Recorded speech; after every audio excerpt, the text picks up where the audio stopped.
வாஞ்சா கல்பத்தர்பச்ச கிருபா சிந்துப்பியே வச்ச பதிதானாம் பாவனேப்பியோ வைஷ்ணவேப்பியோ நமோ நமக. ஓம் அஜ்ஞான திமிராந்தச்ய ஞானாஞ்சன சலகயா சாட்சோரோன்மீலிதமேன தஸ்மை ஸ்ரீ குருவே நமக.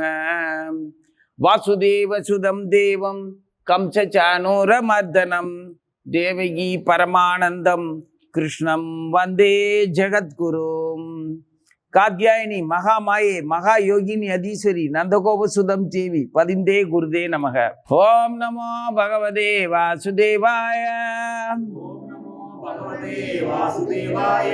ஓம் நமோ பகவதே வாசுதேவாய. ஓம் நமோ பகவதே வாசுதேவாய.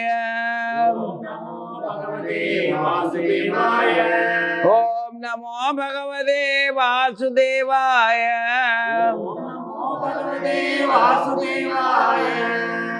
ஸ்ரீமத் பகவத்கீதை 8வது அத்தியாயம் 12வது ஸ்லோகம். புலன்களை அவைகளின் விஷயங்களில் செல்ல ஒட்டாமல் தடுத்து மனதை இதய கமலத்தில் நிறுத்தி தன்னுடைய பிராணனை சிரசில் நிலை பெறச் செய்து யோக தாரணையை மேற்கொண்டு. அடுத்ததுல பிரம்மத்தை சொல்லும் ஓம் என்னும் ஓர் அக்ஷரத்தை சொல்லிக் கொண்டும் என்னை நினைத்து கொண்டும் எவன் ஒருவன் உடலை விடுகின்றானோ அவன் உயர்ந்த கதியை அடைகின்றான். இதுக்கு முன்னால் என்ன சொன்னாரு?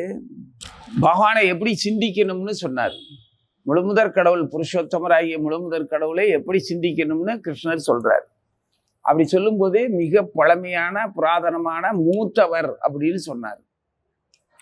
அவரை மூத்தவர், எல்லாம் அறிந்தவர், உலகை ஆள்பவர், உள்ளும் புறமுமாக எங்கும் நிறைந்தவர் அப்படிங்கிறது எல்லாத்தையும் சேர்த்து பார்த்து அந்த பரம புருஷனையே நினைச்சுக்கிட்டு இருந்தான்னா அந்த ஒளிப்பிளம்பான ஒளிக்கு ஆதாரமான அந்த ஒளிப்பிளம்பான பரம புருஷனை அடைவான்னு சொன்னார். அடுத்து எதை பிரம்மத்தை எதை அழிவற்றதென்று வேதம் சொல்லுகின்ற, வேதம் படித்தவங்க வேதம் ஓதுகிறவங்கெல்லாம் எதை அழிவற்றதென்று முடிவா தெரிஞ்சிருக்கிறாங்களோ, பற்றற்ற சன்னியாசிகள் எதை அடைய விரும்புகிறார்களோ அந்த விருப்பத்துக்காக பிரம்மச்சாரியத்தை எப்படி கடைபிடிக்கிறாங்களோ அவங்க என்ன எந்த மாதிரி அந்த நிலையை அடைவாங்கங்கிறத சுருக்கமாக சொல்றேன்னு சொன்னார். முதல்ல ஒளிப்பிளமான பரமபுருஷரை அடைகிறத பற்றி சொன்னார். அடுத்து அதுக்கான வழியை நான் உனக்கு சுருக்கமாக சொல்லித்தாரேன்னு சொன்னார். அது எப்படிப்பட்ட வழின்னா பிரம்ம தியானம். அது அவங்க அப்படி சிந்திக்கக்கூடியது எல்லாமே வேதம் படித்து தெரிஞ்சவங்க அடுத்தவங்களுக்கு அதை பாராயணம் பண்ண சொல்லி அவங்க மனசுல உள்ளத்துல வாழ்க்கையில கடைப்பிடிக்கிற அளவுக்கு அதை ஓதி அவங்களுக்கு கொடுக்குறவங்க. அவங்க அழிவற்றதுன்னு எதை புரிஞ்சுக்கிறாங்களோ அதை நான் உனக்கு சுருக்கமா சொல்றேன்னு சொன்னார். இப்ப என்ன சொல்றாரு? புலன்களை அவைகளின் விஷயங்களில் செல்ல விடாமல் தடுத்து மனதை இதய கமலத்தில் நிறுத்தி தன்னுடைய பிராணனை சிரசில் நிலை பெறச் செய்து கொண்டு யோகதாரணையை மேற்கொண்டு ஓம்ங்கிற அந்த அட்சரத்தை மட்டுமே சொல்லி கொண்டு என்னை அவர் பகவானை நினைச்சுக்கிட்டு யார் ஒருத்தர் இந்த உடலை விட்டுட்டு பூமியை விட்டுட்டு போறானோ அவன் உயர்ந்த கதியை அடைகிறான்னாரு. நற்கதி அடைவது, பரமபுருஷானை சரணடைவது, அப்புறம் கிருஷ்ணர் லோகத்தை அடைவது, மறுபடி இந்த உலகத்துக்கு வர தேவையில்லாத ஒரு உலகத்துல போய் அடைக்கலம் ஆகிறது அப்படின்னு விதவிதமா சொல்றாரு. என்னையே நினைச்சுக்கிட்டு இருக்கிறவே என்னை அடைவான்னு சொல்றாரு ஒரு இடத்துல. அப்போ சொல்றது அவரு என்னை அடைவான்னு சொல்றாரு. சில சமயம் பரமபுருஷனான அந்த ஒளி வடிவமான அந்த இறைவனை அடைவான்னு சொல்றாரு. அப்புறம் அந்த உலகத்தை அடைவான்னு சொல்றாரு. நற்கதி அடைவான்னு ஒரு தடவை சொல்றாரு. அவன் மீண்டும் அப்படியே வீழ்ச்சி அடைந்தாலும் கூட இங்கே அவருடைய முயற்சி எல்லாம் வீண் போகாது. மறுபடி பூமிக்கு வந்தான்னா திரும்பவும் அவன் விட்ட இடத்துல இருந்து தொடருவான் அப்படின்னு சொல்றாரு. அப்போ நம்மெல்லாம் பகவானை தெரிஞ்சு பகவானுடைய வைபவத்தை நம்ம விருப்பப்படி புரிஞ்சுக்கிட்டு, அதான் முக்கியமான விஷயம். நல்லா யோசிச்சு பாருங்க. பகவானுடைய வைபவத்தை நம்ம விருப்பப்படி புரிஞ்சுக்கிட்டு, பகவான் விருப்பப்படி புரிஞ்சுக்கல, பக்தர்கள் விருப்பப்படி புரிஞ்சுக்கல, நம்ம விருப்பப்படி புரிஞ்சுக்கிட்டு நாம தொடர்றோம். நம்ம எல்லாம் எப்பயோ எங்கேயோ கண்டினியூட்டி, அந்த தொடர்ச்சியை விட்டுட்டோமா, விடுற நிலைமையில பலகீனமாய் இருந்தோமோ, ஏதோ ஒரு காரணத்தினால விட்டுட்டு தான் விலகி இருக்கிறோம். நாமளா விலகல, நம்ம புரிஞ்சுக்கிறதுக்குள்ள அந்த உடல்ல நம்ம வசிக்கக்கூடிய காலங்கள் முடிஞ்சு போயிடுச்சு. அனுமதிக்கப்பட்ட காலம் முடிஞ்சிருச்சு. அதுக்குள்ள நாம முடிக்கல. அதாவது பகவானை புரிஞ்சு தெரிஞ்சு பக்தி பண்ணல. நமக்கு கொடுக்கப்பட்ட காலத்துக்குள்ள தாராளமா பக்தி பண்ணியிருக்க முடியும், இப்பவும் பண்ண முடியும். ஆனா நம்மளால பண்ண முடியலங்கிறதுக்கு காரணம், நாம நமது எதிரிகளான பலகீனமான, நம்மளை பலகீனப்படுத்தக்கூடிய அந்த எதிரிகளுக்கு நாம பயந்து இடம் கொடுக்கிறோம். பயத்தினாலதான் இடம் கொடுக்கிறோம். நமது பயம், நமது நம்பிக்கையின்மை நம்மளை பலகீனப்படுத்தக்கூடிய எதிரிகளுக்கு பலமாகவும் அவங்களுக்கு உறுதியவும் கொடுத்துருது. அப்படி யார் எதிரி இருக்கா? முதல் எதிரி நாம செயல்கள் மேல நாம சந்தேகப்படுறது. அந்த தலைப்பின் கீழே நமது செயல்கள் மேல நம்ம சந்தேகப்படுவோம். அதுக்கு காரணம் போலியா நம்மளை பணிவுள்ளவனாக போலியாக, அதாவது பொய்யா நினைச்சுக்கிறது, பணிவுள்ளவனாக நடிக்கிறது. அது பொய்யாத்தான் நம்ம பணிவுள்ளவனாக இருக்கிறோம் அப்படிங்கிறது நமக்கே தெரியாது. ஏன்னா வார்த்தையில தான் பணிவை காட்டுவோமே, செயல்ல பணிவை காட்டுவோம். வார்த்தையில நான் பணிகின்றேன், உங்க சொல்லத்தான் நான் கேட்பேன், உங்க சொல்ல மீறி நான் ஏதாவது செஞ்சிருக்கனா அப்படின்னு வார்த்தையில பணிவை காட்டுவோம். செயல்ல எப்படி உடல் இயக்கத்துல எப்படி பணிவை காட்டுவோம்? எதிர ஆசனத்துல உட்கார மாட்டோம், குனிஞ்சு உட்காருவோம், கையை கட்டி உட்காருவோம், கும்பிடுவோம், காலில் விழுவோம். இந்த மாதிரி வேலையெல்லாம் செயலால செய்வோம். ஆனா நடவடிக்கையில நம்ம ஆச்சாரியன் சொன்னதை கேட்கவே மாட்டோம். இது எப்படி இருக்கு? நடவடிக்கையில கேட்க மாட்டோம், ஆனா நடத்தையில கேட்க மாட்டோம். ஆனா உடலாலையும் சொல்லாலையும் பணி உள்ளதாகவும் அடங்கி இருக்கிறதாகவும் நடந்துக்குவோம். அப்ப அது பொய் தானே. அந்த பொய்ங்கிறத ஒத்துக்க மாட்டோம். எவ்வளவு பெரிய எதிரிக்கு நம்ம இடம் கொடுக்கிறோம். இந்த எதிரி எங்க இருக்கான்? நான்கிற அந்த அகங்காரத்துக்குள்ள இருக்கானா? இல்ல, பொய் தன்னுணர்வுல இருக்கிறான் அந்த எதிரி.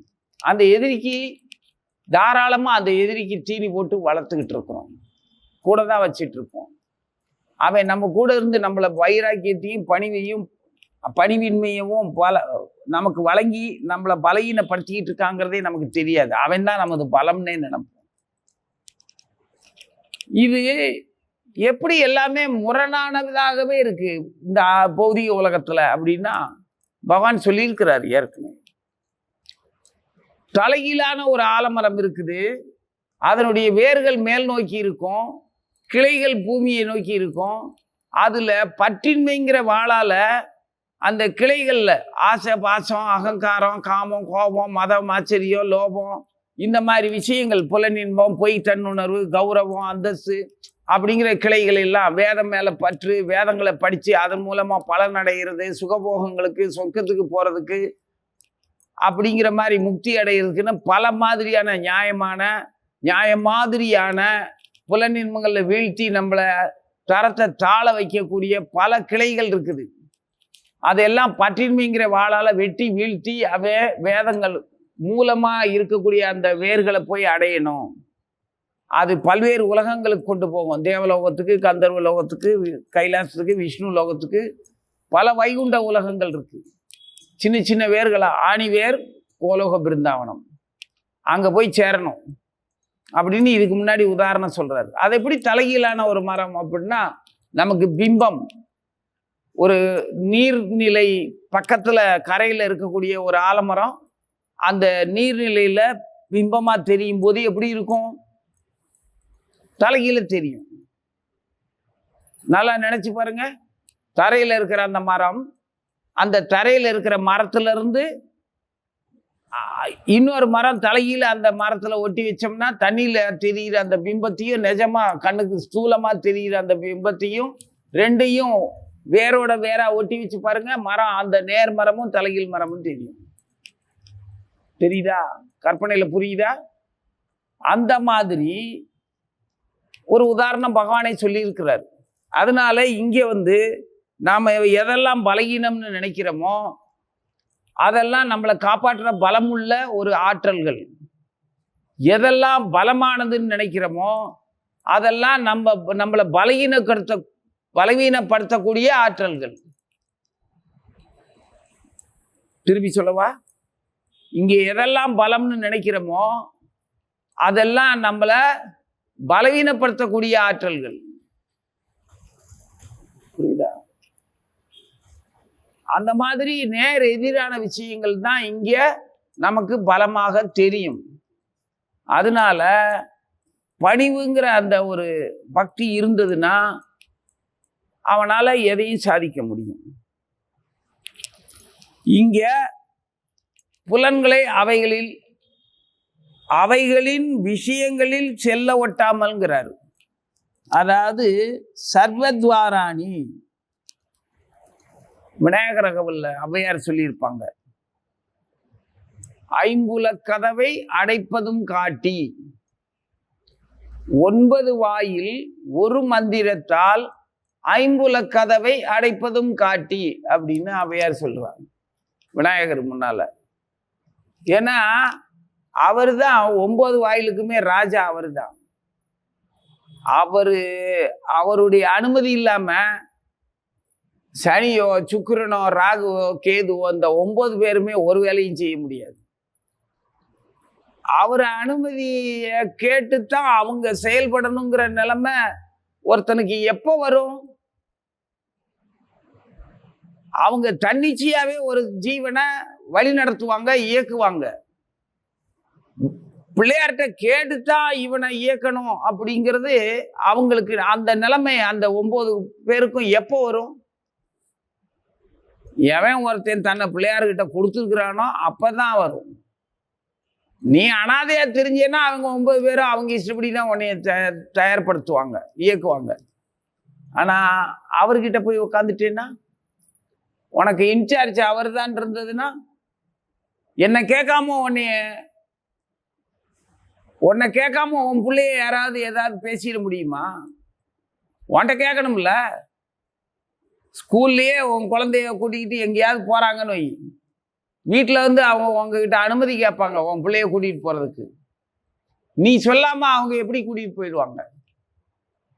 புரியுதா? அதே மாதிரி அந்த பிள்ளை என்ன பண்ணாலும்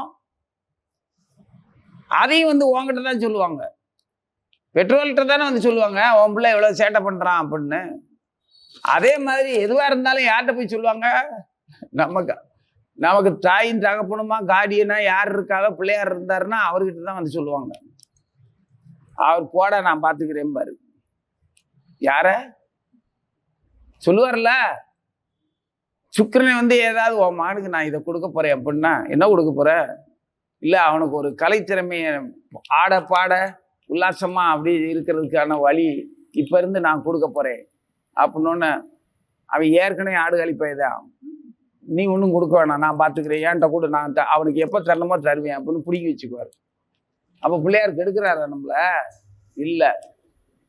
ஏற்கனவே ஆடுகாலின்னா என்ன அர்த்தம்? அர்த்தம் இல்லாமல் ஆடிக்கிட்டு இருக்கோம். இனி சுக்கிரன் வேற கலை அம்சம் சொல்லி கொடுத்துட்டான்னா அவன் கலையை கொலை பண்ற வேலையை தாராளமாக செய்ய ஆரம்பிச்சிருவேன். அவனுக்கு எப்போ தரணுமோ அப்போ தருவேன், நான் பார்த்துக்கிறேன்றார். அதான் 9 வாயில் ஒரு மந்திரத்தால். அந்த ஒரு மந்திரம் என்ன மந்திரம்? ஓம். அதைத்தான் இங்க சொல்றாரு, பகவான் சொல்றாரு. எப்ப சொல்றாரு? மாமந்திரம் இருக்குது, விருப்பமான காயத்ரி மந்திரம் இருக்குது, எவ்வளவோ மந்திரங்கள் இருக்குல்ல. ஆனா எல்லா மந்திரமே ஓம்ங்கிற அந்த அட்சரம் சேரலைன்னா அந்த மந்திரம் வேலை செய்யாது. அந்த ஓம்ங்கிறத அவன் இஷ்டத்துக்கெல்லாம் சொல்ல முடியாது. ஜீவன் அவனுடைய விருப்பத்தின் பேர்ல அவன் விருப்பம் போல பகவானை புரிஞ்சிக்கலாம், பகவானை பற்றி கதை சொல்லலாம். பகவான் அப்படிப்பட்டவர் இப்படிப்பட்டவர், பகவான் எனக்கு இதை செஞ்சிருக்காரு அதை செஞ்சிருக்காரு, நான் பகவானுக்கு என்னெல்லாம செஞ்சிருக்கேன்னு அவன் கர்மாப்படி. ஏன்னா அவன் கணபதியுடைய கட்டுப்பாட்டுக்குள்ள இல்லாதவே, கர்மாவின் கட்டுப்பாட்டுல இருக்கிறவே இப்படித்தான் புலம்பிக்கிட்டு தெரியுமா. மாபெரும் பக்தனா தெரியுமா. கர்மாப்படி அவனுக்கு எல்லாமே இருக்கும். அரசு உத்தியோகம் என்ன, அரசாங்க மரியாதைகள் என்ன, காரு பணங்கள் என்ன, காசு பணம் எல்லாமே இருக்கும், செல்வாக்கெல்லாம் இருக்கும். அதெல்லாம் அவனுடைய ஏதோ புண்ணியம், வழி வழியா வந்த புண்ணியத்துல அவன் சுகபோகமா இருப்பான். அந்த புண்ணியத்தை வச்சுக்கிட்டு என்ன செய்ய? மிஞ்சி போனா என்ன செஞ்சிட முடியும்? ஒரு வேளைக்கு 50 இட்லி தின்றுவியா? நவரசத்திலையும் பதார்த்தம் செஞ்சு கொடுத்துருவோம். இவரை மாதிரி சாப்பிட முடியுமா? அவர் சாப்பிட்டு முடிச்சதுக்கு அப்புறம் இவ்வளவுதானா அப்படின்ட்டாரு. பார்வதிக்கு வெக்கமாயி போச்சான். அப்படித்தான் இருக்கு திருவிளையாடல் புராணத்துல. அத்தனையும் சாப்பிட்டு முடிச்சுட்டு பகவான் சொல்லுவாரு, சிவபெருமான் சொல்றாரு, யோகேஸ்வரர், சமையல் எங்க சைடுல எங்க பக்கத்துல சொந்தக்காரங்க நிறைய பேர் இருக்காங்க, எங்களுக்கு உனக்குன்னு சொந்தக்காரன் ஒருத்தருமே இல்லையா அப்படின்னு கேட்குற அம்மா. அதுக்கு அவர் சொல்றாரு, எனக்குன்னு சொந்தக்காரங்க நிறைய இல்லையா? இருக்காங்க நிறைய பேர், ஒருத்தனுமே கல்யாணத்துக்கு வரல. அவங்க கல்யாணத்துக்குலாம் வரமாட்டாங்க. அவங்க கைலாசத்துல ஜாலியா இருப்பானுங்க. இங்க வந்த இடத்துல கைலாசத்துல கிடைக்கிற மாதிரி அவங்களுக்கு எல்லாமே வயிறெல்லாம் நிறையாது. சும்மா இருங்க. எங்க அப்பா யாரு, எப்பேற்பட்ட மாமன்னே, நாங்க ஊரெல்லாம் எவ்வளவு பேர் வச்சிருக்கிறோம், சாப்பாட்டுக்கா பஞ்சம், என்ன என்ன எங்க ரொம்ப அவமானப்படுத்துறீங்க அப்படின்னு இந்த அம்மா சொன்ன உடனே, சரி நீ ஒன்றும் கவலைப்படாத, ஒருத்தனை வர சொல்றேன், அவனுக்கு நீ வயிறார போட்டுரு, அப்படி முடிஞ்சிருச்சுன்னா அடுத்தவனை வர சொல்றேன்னு. என்ன சுவாமி ரொம்பத்தான் சோதிக்கிறீங்க, நாங்க இங்க எவ்வளவு பேருக்கு பதார்த்தம் பண்ணி வச்சிருக்கிறோம், நீங்க ஒருத்தனை வர சொல்றீங்கிறீங்க. ஏம்மா நீ கோச்சிக்காதம்மா, நான் ஒருத்தனை மட்டும் அனுப்புறேன், உன்னால முடிஞ்சதுன்னா அவன் வைத்த நிரப்பு, அதுக்கப்புறம் என் சொந்தக்காரங்களெல்லாம் வர சொல்றேன். அவனுங்க வரமாட்டானுங்க. ஏன்னா கைலாசத்துல கிடைக்கிற மாதிரி உணவு வேற எங்கேயும் அவங்களுக்கு வெளியில வந்தாங்கன்னா கிடைக்காது, கஷ்டப்படுவாங்க. அதனால இருப்பிடத்தை விட்டு வரமாட்டாங்க, நானே கூப்பிட்டாலும் வரமாட்டேன் அப்படின்னு அவர் சொல்லிட்டார். இந்த அம்மா சரி வர சொல்லுங்கன்ட்டா. வந்தாரு, உக்காந்தாரு, சாப்பிட்டாரு, இவ்வளவுதானா அப்படின்னாரு. இவங்களுக்கு ஏன்னா நாட்டுல பதார்த்தம்னு ஒண்ணுமே இல்லை. ஒரு வாரம் கழிச்சுதான் இனிமே அது பழுக்கும் அப்படின்னு சொல்ற பதார்த்தம் வரைக்கும் கொடுத்தாச்சு, கனி வர்க்கங்கள்லாம். அதையும் மேய்ஞ்சிட்டு இவ்வளவுதானாங்கிறாரு. எங்க போய் சொல்ல? சோத்துக்குள்ள இருக்கான் சொக்கப்பன்னு சொல்லுவாங்க. சோத்துக்குள்ள சொக்கலிங்க இருக்காருன்னா ஒவ்வொரு பருக்கையா முழங்கும் போது அந்த சோற்று பருக்கைக்குள்ள சொக்கநாதர் இருக்கிறாருன்னு தெரிஞ்சு சாப்பிட்டான்னா ஒரு பருக்க சாப்பிட்டாலும் திருப்தி ஆயிருவான். அந்த சோத்து பருக்கைக்குள்ள சொக்கநாதர் இல்லை, நம்ம ருசிக்கு தான் சாப்பிட்றோம்னா அவன் கர்மாப்படி சாப்பிட்ற. அவனுக்கு எத்தனை ஜென்மம் எடுத்தாலும் பசி தீராது. நான் பிராணன் அப்படின்னு ஒருத்தன் நம்பினான்னா அவனுக்கு பசி அதிகரிக்கும். நான் மனம் அப்படின்னு நம்பினான்னா அவனுக்கு கனவுகளும் ஆசைகளும் காமங்களும் பெருகும். நான் ஒரு தூய ஆத்மா அப்படின்னு நினைச்சான்னா அவனுக்கும் நிறைய கடமைகளும் வேதங்களும் பக்தியும் தீர்த்து நிறைய யாக யஜ்யம் பண்ற மாதிரி புனித வாழ்க்கையா கிடைச்சி ஜென்மம் பெருகிக்கிட்டே போகும். நான் ஒரு இறைவனின் சேவகன் அப்படின்னு ஒருத்தனால, இறைவனின் அங்க துணுக்கான அம்சம், இறைவனின் சேவகன், இறைவனின் கரம், இறைவனின் அங்கம், என் கை எனக்கு சேவை செய்வதற்காகவே உள்ளது. என்னுடைய விரலோ நகமோ கையோ எல்லாமே என்னுடைய சேவைக்கு என்னுடைய தேவைக்கு இருக்கு. அதை நான் பராமரிக்கலாம், பராமரிக்காம போகலாம். அது என்னை அறியாமலே எனக்கு தேவையான சேவையை அது செய்யும். நான் நினைச்சே பார்க்க வேண்டியவனா கொசு கடிக்குதுன்னு தட்டி விட்டுரும். இந்த கை தான் போய் அந்த வேலையை செஞ்சிடும். நான் அதை சொல்லவே இல்லை. அனிச்சியா உடம்புல எங்கன்னாலும் இந்த கை வேலை செஞ்சிடும். உன்னுடைய அங்கம் முழுவதுமே வேலை செஞ்சிடும். உனக்காக தானே உன்னுடைய அங்கம் கொடுக்கப்பட்டிருக்கு. அப்ப இறைவனுடைய அங்கமா இருக்கிற நீ இறைவனுக்காக தானே வேலை செய்யணும். புரியுதா? அப்படி வேலை செய்யற நீ மாட்டேன்னு சொல்லிட்டு இருந்தேன்னா, அதான் நான் இறைவனின் அங்கம் இறைவனின் சேவகம் இருந்தான்னா அவன் மனித வாழ்க்கையே பூரணமா இருப்பான், எல்லாத்திலையும் திருப்தியா இருப்பான். ஆனா ஒவ்வொரு புலனுக்கும் ஒவ்வொரு அதிகாரி இருக்காங்க. நான் அவங்கள சரியா பயன்படுத்திக்குவேன், நல்லா இருப்பேன், வேத விரதங்கள் எல்லாத்தையும் கடைபிடிப்பேன். 4 கிழமை எந்தெந்த கிழமையில எந்தெந்த கோயிலை போய் பார்க்கணுமோ, எப்படி இருக்கணுமோ எல்லாத்தையும் கடைபிடிப்பேன், வேணுங்கிறது செய்வேன். இப்படி எல்லாம் பண்ணிக்கிட்டு இருந்தா பண்ணலாம். இந்த பண்றதோட பலன் என்னது? பணிவான பக்தி, இறைவன் யாருன்னு புரிஞ்சுக்கிற புத்தி. அது வரல, புத்தியும் சித்தியும் வரலைன்னா விநாயகர் வரமாட்டார். புத்தியும் சித்தியும் வந்துச்சுன்னா விநாயகர் வந்துருவாரு. வந்துட்டா நீங்க தான் என் எஜமானன் அப்படின்னு முடிச்சுக்கலாம். அப்போ அவரை கேட்காம நமக்கு நல்லதோ கேட்டதோ எவனும் ஒன்றும் செய்ய முடியாது. தேவர்களாலையும் மூவர்களாலையுமே ஒன்றும் பண்ண முடியாதுன்னா அப்புறம் நம்ம விதியால நம்மளை என்ன பண்ண முடியும்? விதிப்படி நடத்துறவங்க தான் அதிகாரிகள். அவங்களே நம்மளை ஒன்றும் பண்ண முடியலன்னா அவங்க ஆற்றல் இல்லாத விதி நம்மளை என்ன செஞ்சிடும்? அப்படி இல்லைன்னா ஒருத்தன் பாடி இருப்பானா துணிஞ்சு, 4 என் செய்யும் இணைதான் என் செய்யும் எனையாளும் கோள் என் செய்யும் அப்படின்னு துணிஞ்சு ஒருத்தன் பாடி இருக்கான்னா எந்த தைரியத்துல பாடியிருக்கான்? நம்ம தொந்தி கணபதி கூட இருக்கிற தைரியத்துல தான் பாடி இருக்கான். அவரை கேட்காம ஒருத்தனும் ஒன்றும் பண்ண முடியாது. இன்னைக்கு அவர் தான் நம்மள வேதவியாசர் சொன்னாரு, இவர் எழுதினாரு. ஆனா சொன்னவனும் எழுதினவனும் நமக்கு அனுமதி கொடுத்து நம்மளை அனுக்கிரகம் பண்ணலைன்னா புரியவே புரியாது. ஏன்னா சொன்னதையும் எழுதினவரும் வேற யாரும் இல்லை, அவங்க 2 பேரும் ஒண்ணுதான். ரமா சம்பு பிரம்மா அமராவதி கணேசா அர்ச்சித பதோ அப்படின்னு தானே சொல்லியிருக்கு. அப்போ எல்லாருமே எங்க அர்ச்சனை பண்ணிக்கிட்டு இருக்காங்க? பகவான் கிட்ட. அவங்க அனுமதி இல்லாம நம்ம பகவான்கிட்ட போக முடியாது. அனுமதிக்கிறவர் இவர் தான். அதான் 9 வாயில் ஒரு மந்திரத்தால், ஓம்ங்கிற ஒரு மந்திரத்தால், அந்த ஓம்ங்கிறத நமக்கு ஆச்சாரியன் நமக்கு தீட்சையா வழங்கி இருக்கணும். நீ இதை சொல்லலாம். எப்போ வழங்குவார்? அப்படி நீங்க கேட்கலாம், ரேடியோல கேட்கலாம், காயத்ரி மந்திரத்தை போட்டுட்டு கேட்டுக்கிட்டே படுத்து தூங்கலாம், கேட்டுக்கிட்டே பொண்டாட்டி கூட சண்டை போடலாம், பொண்டாட்டியை கொஞ்சலாம், பிள்ளைய கொஞ்சலாம், சோறு திங்கலாம், சினிமா பாட்டும் கேட்கலாம். அது பாட்டுக்கு அங்கே பாடிக்கிட்டே இருக்கும். ஓ சத்தம் அது பாட்டுக்கு பாடிக்கிட்டு இருக்கும். இப்போ அப்படித்தானே செட் பண்ணி வச்சிருக்கோம். அதெல்லாம் உனக்கு அனுமதியே இல்லை. அதை எப்படி நீ சொல்லுவ?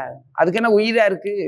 எலக்ட்ரானிக் சப்தம் தானே, ஜட சப்தங்களோட சப்தங்களா இருக்கும், அவ்வளவுதான். அதோட புனிதம் எப்படி இருக்கும்? இந்த பதார்த்த பொம்மையா வச்ச மாதிரியா? அதை நீ சாப்பிடுவியா? யாரோ ஒருத்தன் சாப்பிட்றத பார்த்து உனக்கு வயிறு நிரம்பிடுமா? நீ சாப்பிடணும்ல. அப்ப நீ தான் சொல்லணும். எப்ப சொல்லுவார் ஆச்சாரியர் மந்திரத்தை கொடுத்து நீ சொல்லலாம் அப்படின்னு? எப்போ உனக்கு சிந்தையிலையும் செயல்லையும் அழுக்கு இல்லாம இருக்கியோ அப்பதான் அதை கொடுப்பாரு. கை பூரா மண்ணா இருக்கு, சகதியா இருக்கு, மண்வெட்டி சாணி எல்லாம் அள்ளி போட்டு கூட்டத்துல வேலை செஞ்சுட்டு இருக்க. அந்நேரம் கூப்பிட்டு இங்கே வா, ஒரு வாய் சாப்பிட்டு போ அப்படின்னு பொங்கலை கையில கொடுப்பாரா? போய் கையாளம்பிட்டு வா, குளிச்சுட்டு வா, சுத்தம் பண்ணிட்டு வா, இந்த பதார்த்தம் இருக்குது வந்து சாப்பிட்டுக்கோ அப்படின்னு அப்பதானே சொல்லுவாங்க. அதே மாதிரி உனக்கு சிந்தையிலையும் செயல்லையும் ஆசாபாசங்கள் எல்லாத்துலேயுமே அழுக்கு இல்லாம பணிவுங்கிற அந்த தூய்மை இருந்துச்சு அப்படின்னா, எதிர்த்து பேசாத ஒரு குணம், தன்னடக்கம், ஒரு பிரியம் இருந்துச்சு அப்படின்னா அப்ப சொல்லுவாங்க நீ மாமந்திரத்தை சொல்லணும். நமக்குன்னு ஒரு குவாலிட்டி, ஒரு தரம் இருக்கிறது தெரிஞ்சுதான் சொல்லுவாங்க.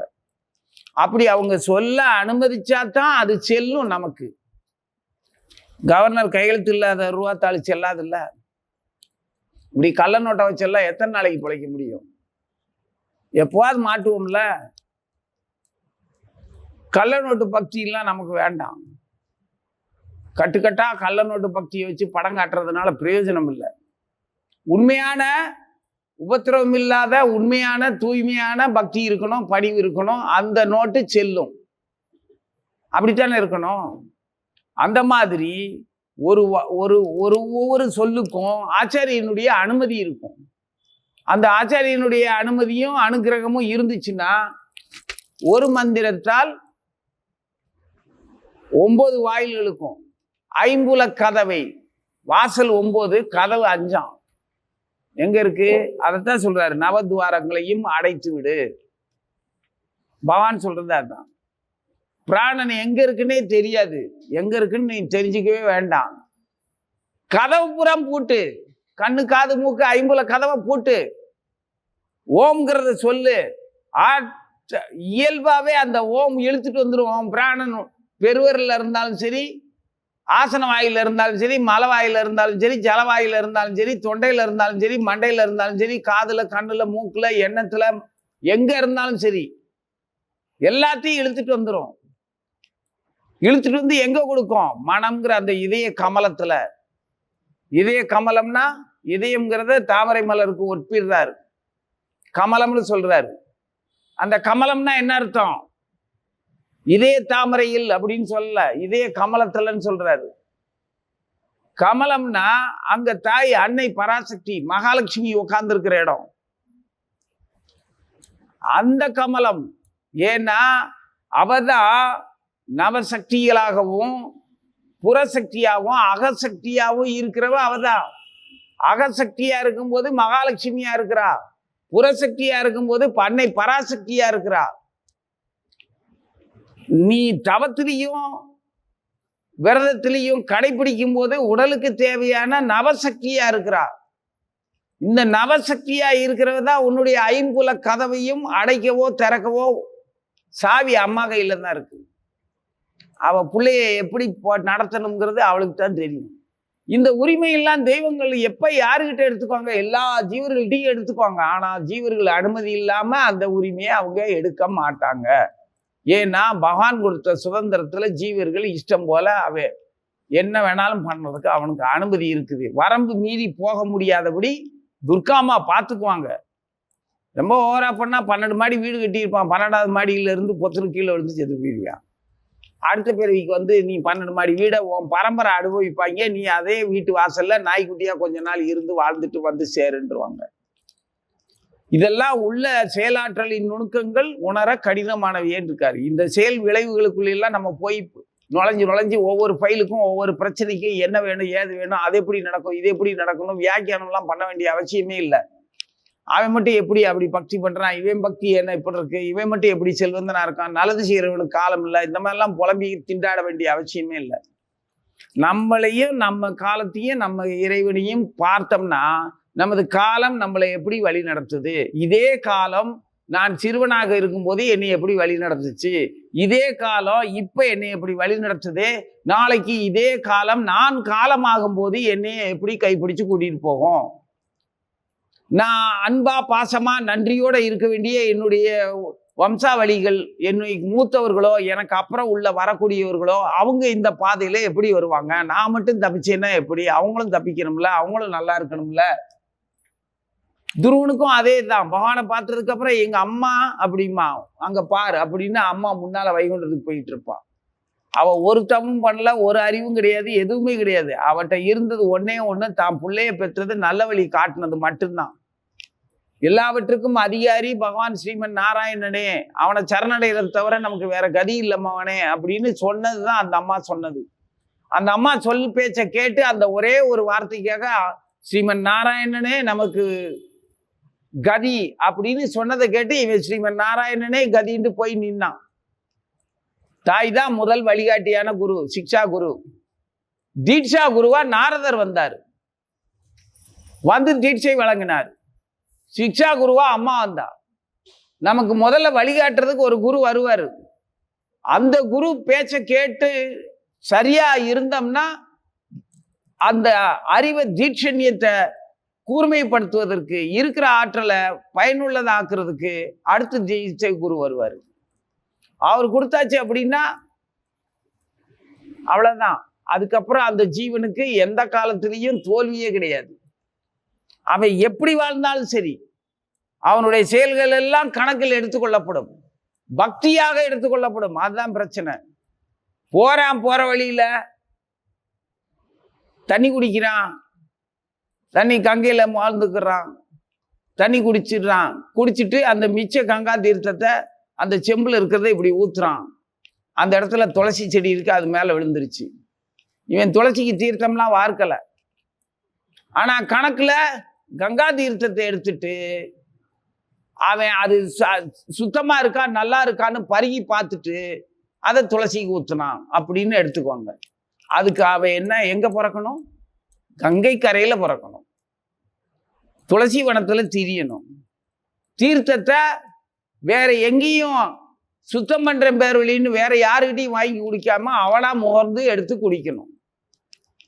அதுல சங்கோஜமோ என்ன கலங்களா ஓடுதுன்னோ எந்த கலங்கும் பார்க்க தெரியாது. கங்கா தீர்த்தம் எடு, மண்ணோ கல்லைத்தான் மண்ணைத்தான் காய்ச்சித்தான் குடிக்கத்தான் கற்பித்தானோ எம் இறைவன். அந்த கல்லும் மண்ணும் கத்திரிக்காயா இருக்குது, வெண்டைக்காயா இருக்குது, பழமா இருக்குது, பூவா இருக்குதுன்னா அதைத்தான் சாப்பிட்றோம். மண்ணோட வேற ஒரு வடிவம் தான். இது சைதன்ய மகாபிரபு குழந்தையா இருக்கும்போது சைதன்ய மகாபிரபு மண்ணை சாப்பிடும்போது அவங்க அம்மா வந்து இதெல்லாம் சாப்பிடக்கூடாதுன்னு சொல்லுவாங்க சசி மாதாஜி. ஏம்மா இதுதானம்மா அப்படி ஆயிருக்குது, அதை சாப்பிட சொல்ற, அப்ப இதை சாப்பிடலான்னா அது சமைக்கப்பட்டு இறைவனுக்கு நிவேதனம் பண்ணப்பட்டது. இது நாம நடமாடுறதுக்கும் வாழ்றதுக்கும் பாத்திரமா இருக்கிறதுக்கும் ஒரு கருவியா இருக்கிறது. இதை நேரடியா நம்ம இப்படி சாப்பிடக்கூடாது. அதை சாப்பிட்றதுக்கான ஒரு முறை வகுத்து கொடுத்துருக்குறாங்க, அப்படிதான் சாப்பிடணும். நேரடியா எடுத்து சாப்பிட்டேன்னா அது நிவேதனம் பண்ணதா ஆகாது அப்படின்னு அந்த அம்மா சொல்லுவாங்க. அதுல சமாதானம் ஆவாரு. சைதன்ய மகாபிரபு சமாதானம் ஆகிறதுக்காக அம்மாவை அப்படி சொல்ல வைக்கல. அம்மாவுடைய குணம் எப்படிப்பட்டதுன்னு அவர் எல்லாருக்கும் காட்டிக்கிறதுக்காக. அவ பக்தியில பின்னாட்கள்ல நான் இல்லாம அவ எப்படி அவளை பார்த்துக்குவா? நான் சாமியாரா போயிருவேன், நான் யாருமே உங்க அப்பாவும் இருக்க மாட்டாங்க. பக்தர்கள் அவளுக்கு பழகின பக்தர்களோ, இப்ப அவ யாரை மதிக்கிறாளோ அத்வைதரோ இல்ல கதா பண்டிட்டோ நித்யானந்தரோ கூட இருக்க மாட்டாங்க. அம்மா மட்டும் தனியா இருக்க வேண்டிய ஒரு காலம் வரும். அப்ப அம்மா என்ன மாதிரி அறிவுலையும் பக்தியிலையும் பணிவிலையும் தெளிவா இருந்தான்னா அந்த அம்மா எப்படி இருப்பா அப்படிங்கிறத அப்பவே தெரிஞ்சுக்கிட்டு நிம்மதியாகிறாரு. அந்த ஒரு வார்த்தையிலேயே அம்மா எப்படிப்பட்டவன்னு தெரிஞ்சுக்கிட்டாரு. துணிஞ்சு சன்னியாசம் வாங்கிட்டு போறதுக்கு அதுக்கப்புறம் தான் 24வது வயசுல தானே. அது வரைக்கும் அம்மாவுக்கு என்னென்ன பயிற்சி கொடுக்க முடியுமோ அதெல்லாம் பண்றாரு. மக்களையும் விடல, தன் தாயையும் விடல. அதே மாதிரி இவங்க அண்ணனும் ஜாமியாரா போயிட்டான், இவங்க அப்பாவும் போயிட்டாரு. அப்பாவுக்கு திதி கொடுக்கும் போதுதான் காசியில போய் ஈஸ்வரபுரி மகாராஜ் சந்திக்கிறார். அதுக்கப்புறம்தான் ஈஸ்வரபுரியால இவர் சன்னியாசி தீட்சையை வாங்குறாரு. அப்போ முதல்ல இருந்தே பகவான் அவருடைய அவதார நோக்கத்தின்படியே தான் ஆரம்பத்துல இருந்தே லீலை பண்ணிட்டே வராரு. அந்த மாதிரி ஒவ்வொன்றும் ஒவ்வொரு வடிவத்துல இருந்தாலும் நாம எந்த அசூயையோ சங்கோஜமோ இல்லாம நம்ம மேல நம்ம நம்பிக்கை வச்சு விட்ட இடத்துல இருந்து தொடரணும். அப்படின்னா வீழ்ச்சி அடையாத வாழ்க்கை வேணும்னா இது ஏற்கனவே காலமாகிய இறைவன் நமக்கு இந்த காலத்துல இப்ப இப்படி வழங்கி இருக்கிறார். இதுலயும் நாம அடக்கமின்மை, அதாவது பணிவின்மைங்கிற மாதிரி இருந்தோம்னா கைவிட மாட்டார், பாடம் நடத்துவார். அடுத்து வரலாம், ஒவ்வொன்றா தெரிஞ்சுக்கலாம். இல்லை ஒரேடியா நான் முழுவதுமா பாருன்னா இதைத்தான் பகவான் சொல்றாரு. ஓம்ங்கிறத தியானம் பண்ணிக்கிட்டு ஐம்புல கதவை அடைக்கிற அந்த மந்திரத்தை எல்லாத்தையும் எடுத்து இதய கமலத்துல இருந்து அன்னை பராசக்தியின் அனுக்கிரகத்தினால இதய கமலத்துல இருக்கிற மனசை நீ இந்த எல்லா புலன்களையும் கதவை பூட்டிட்டு மனம்ங்கிறது ஒண்ணுக்குள்ள நீ போயிட்டாலே பிராணன் அங்க வந்து சேர்ந்துரும். பிராணன் அங்க வந்து சேர்ந்துருச்சுன்னா அதை நினைவுகள்லாம் எங்க இருந்து வருது? நமக்கு நமது செயல்களால வருது. எந்த மாதிரி செயல்களை செய்யறோமோ அதுக்கு தகுந்த மாதிரி நினைவு வருது. நாம செயல்கள் மேல எவ்வளவு உணர்ச்சிகளை வைக்கிறோமோ அந்த அளவுக்கு அந்த செயல்கள் நமது நினைவுல தங்கிரும். செயல்கள்ல உணர்ச்சியை வைக்கிறதுனாலதான் அந்த நினைவுகள் நம்ம கிட்ட தங்குதுன்னா, அந்த செயல்கள் மேல உணர்ச்சியை வைக்கணும்னா எந்த மாதிரி செயல்கள்ல உணர்ச்சியோட வைக்கணும் அப்படிங்கிறத தெரிஞ்சுக்கணும். எல்லா செயல் மேலேயும் உணர்ச்சியோட வச்சோம்னா எல்லா செயலும் ஞாபகத்துல இருக்கும். ஏதாவது ஒரு உலகியல் விஷயங்கள்ல சிக்க வைக்கிற செயல்ல நீ உணர்ச்சியோட போனேன்னா அது நினைவுல வந்து தங்கிரும். புரியுதா? பகவான் மேல இருக்கிற கதைகள்ல லயிச்சு, மனசு லயிச்சு, நானுங்கிற அந்த பொய் தன்னுணர்வு அகங்காரத்தை விட்டுட்டு பகவானுக்கு என்னென்ன பண்ணோம் நம்ம அப்படிங்கிற அந்த செயல்களை உணர்ச்சி பூர்வமா செஞ்சோம்னா அது நினைவுல தங்கும். அதுதான் பிராணன் நினைவு முடிச்சுக்கு இங்க வரும், மனசுல இருந்து இங்க வரும். முதல்ல கதவை பூட்டணும். பூட்டுனா இதய கமலத்துக்குள்ள மனசு வரும். மனம்ங்கிற அந்த இதய கமலத்துல இருந்து நினைவுகளுக்கு போகும். நினைவுகள்ல நாம இதே புலன்களால, அடைக்கப்பட்ட புலன்களால அதனுடைய ருசிகள்லாம் என்ன தெரிஞ்சு உணர்ச்சி வசப்படுறோமோ அந்த நினைவுகள் தான் அந்த இடத்துல தங்கும். அதுக்கு தான் அதை சுத்தம் பண்றதுக்கு தான் ஓம்ங்கிற அட்சரத்தை தியானிக்க சொல்றாரு. அப்படி தியானிச்சுக்கிட்டு இருந்தேன்னா, வாழ்நாள் பயிற்சி பண்ணினோம்னா நிச்சயமா உடனடியாகவும் பகவானுடைய அனுக்கிரகம் கிடைக்கும். இல்ல துருவனுக்கெல்லாம் அப்படித்தான் உடனடியாக கிடைச்சிருச்சு.